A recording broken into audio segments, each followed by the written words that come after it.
ఈరోజు మన దేశ ప్రధాని అయిన ప్రధాని నరేంద్ర మోడీ గారు మన ఆంధ్రప్రదేశ్ రాష్ట్రానికి వస్తున్నారు. సార్, మోడీ గారు, మేమెవరో మీరు తెలియకపోవచ్చు, మీరు మాకు తెలుసండి. ఈ దేశ ప్రధానిగా హిందుత్వాన్ని ఏ విధంగా నిలబెట్టారో మాకు తెలుసండి. మన దేశాన్ని ఏ విధంగా పరిపాలించారో మాకు తెలుసండి. అందుకే మీకు మా తరపున మేము ఆహ్వానం ఈ విధంగా యూట్యూబ్ ద్వారా చెప్పడం జరుగుతుంది. Sir, welcome sir, welcome Modi గారు.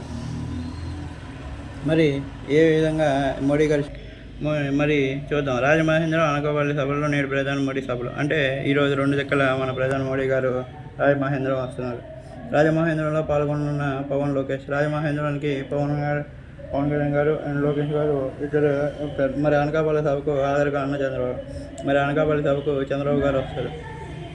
ఇదండి. మరి ఈ విధంగా ఈరోజు నిన్న అమిత్ షా గారు, ఈరోజు మోడీ గారు.